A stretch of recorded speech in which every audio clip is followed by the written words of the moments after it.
আওয়ামী লীগকে চিরতরে নিষিদ্ধ, জুলাই সনদ বাস্তবায়ন ও আহতদের উন্নত চিকিৎসার দাবিতে শাহবাগ ব্লকেট করেছেন জুলাই ও গণঅভ্যুত্থানে আহতরা।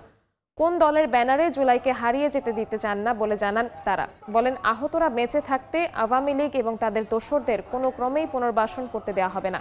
আওয়ামী লীগকে চিরতরে নিষিদ্ধের ফয়সালা ছাড়া রাজপথ ছাড়বেন না বলেও হুঁশিয়ারি দেন তারা। রাজপথে থাকাকালেই জুলাই সনদ ঘোষণা সহ উন্নত চিকিৎসার নিশ্চয়তা দিতে স্বাস্থ্য মন্ত্রণালয়ের ঘোষণা দ্রুত বাস্তবায়নের দাবি আহতদের।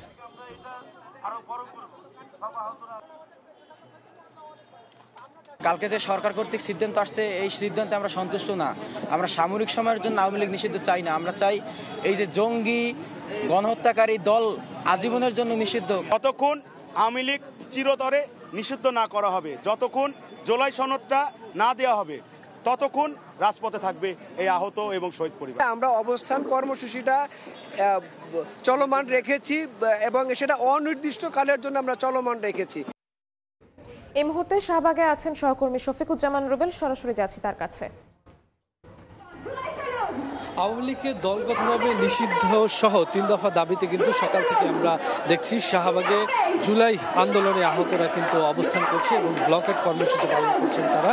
এবং যেটা আমরা সকাল থেকেই জানানোর চেষ্টা করছি যে তাদের এই অবস্থান কর্মসূচি কিন্তু তারা বলছেন যে যতক্ষণ পর্যন্ত না তাদের 3 দফা দাবি আদায় হচ্ছে তারা এই অবস্থান কর্মসূচি চালিয়ে যাবেন। এবং আপনারা জানেন যে সেই 3 দফা হলো যে এই যে গতকালকে যে ঘোষণা আসলো আন্দোলনের পরিপ্রেক্ষিতে আওয়ামী লীগের সকল কার্যক্রম নিষিদ্ধ বিচারের আগে, সেটাতে তারা কিন্তু পুরোপুরি সন্তুষ্ট না। তারা বলছেন যে আওয়ামী লীগ যে গণহত্যা চালিয়েছে সেই গণহত্যার জন্য তাদের দলগত নিবন্ধন বাতিল করে নিষিদ্ধ ঘোষণা করতে হবে, সেই সাথে বিচারের আওতায় আনতে হবে এবং পাশাপাশি তারা জুলাই সনদ চান এবং আহতরা তাদের প্রাপ্য সম্মানটুকু চান। জুলাই যারা আহত হয়েছেন এবং এখন পর্যন্ত যাদেরকে উন্নত চিকিৎসার জন্য নেওয়া হয়নি, চিকিৎসা থেকে বঞ্চিত হচ্ছেন অনেকেই, সেই বিষয়টি তারা অভিযোগ করছেন। অন্তর্বর্তী সরকারের বিভিন্ন দায়িত্বশীল ব্যক্তিদের গাফলতির বিষয় তারা তুলে ধরছেন এবং তারা বিভিন্ন স্লোগানে কিন্তু এই শাহবাগ আবারও উত্তপ্ত। আপনারা দেখতে পাচ্ছেন যে তারা কিন্তু পুরো মঞ্চ করে জুলাই আহত যোদ্ধাদের অবস্থান কর্মসূচির যে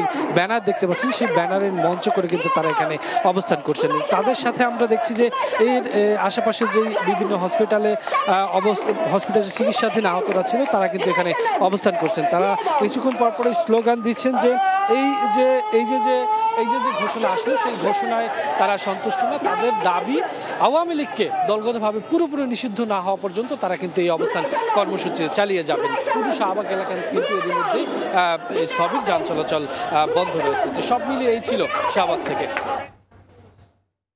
সরাসরি যুক্ত ছিলাম শাহবাগে।